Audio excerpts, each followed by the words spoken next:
We are all unique and should be valued for who we are as an individual. Not one of us is the same as the next person, and that's what makes human beings fantastic. However, many of us do have hidden challenges that aren't obvious to the naked eye until you start to get to know somebody or until you start to talk to that person.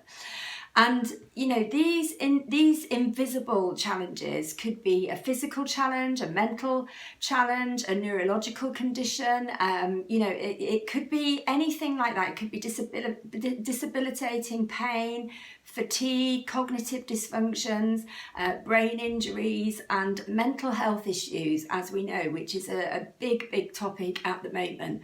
All those kind of invisible challenges you can't see. You don't know that somebody is struggling with those challenges.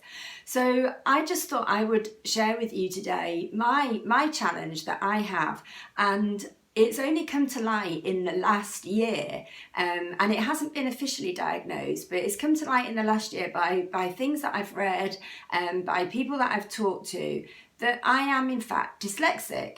And once I realised that made complete sense of my whole life and learning, actually.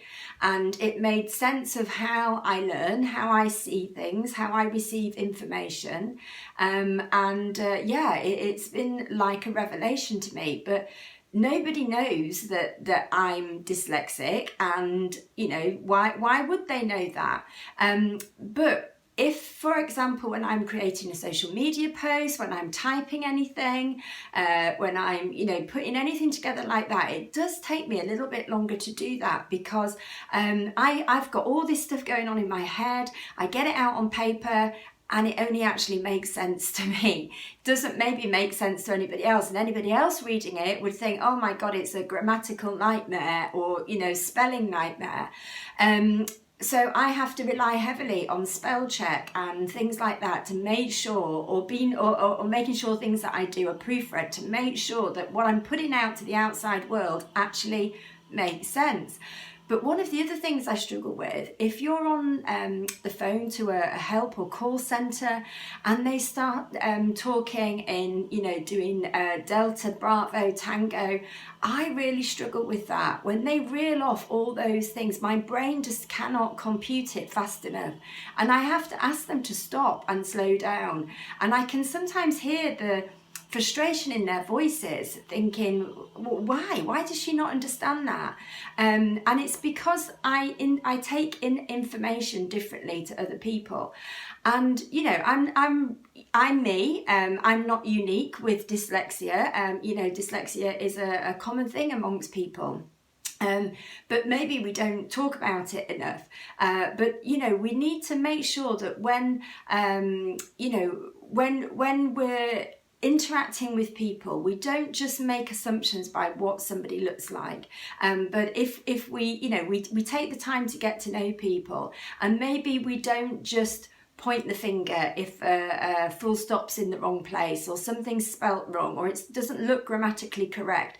Don't assume that person has just done it because they don't care. They've just written something because they don't care and they haven't checked it. It may be that, like me, I really struggle. So, I don't know if it doesn't look right. I need, somebody to help me with that, or I need to rely on spell check.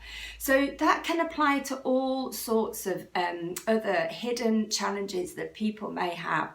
So my message today is just think next time you're interacting with people, and maybe you're getting frustrated with somebody, but maybe just think about what the other challenges that person may be having, but they're not visible, you're not seeing them.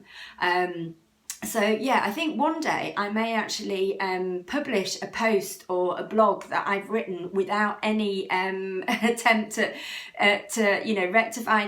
rectifying the grammar and the spelling, and see if anybody can actually understand it. But also understand that it does take twice as long to do things like that sometimes. So for me, being able to talk to a camera is much easier because I can just talk. I don't have to write it down, and that makes life a lot easier for me. So the fact that that there's all this stuff that we can do on social media now where you don't have to write things down or type things is brilliant. There are other ways that we can communicate with people, which is fantastic. So if anything today, just take that little bit of thought away with you and just think about people that you may interact with that may have hidden challenges. You may have a hidden challenge yourself and you haven't shared it, and you know, it might make sense to people why perhaps you do what you do, and so people hopefully will be more accepting and more tolerant and understand, you know, why we behave or react, or we need to consume information in a different way to other people. We don't need to apologize for it. That is who we are, and that is who you are as an individual. We just need to make sure that we put in place the right things that can help us take in information or deal with the challenges that come our way in the way that suits us as unique individual human beings. Thank you.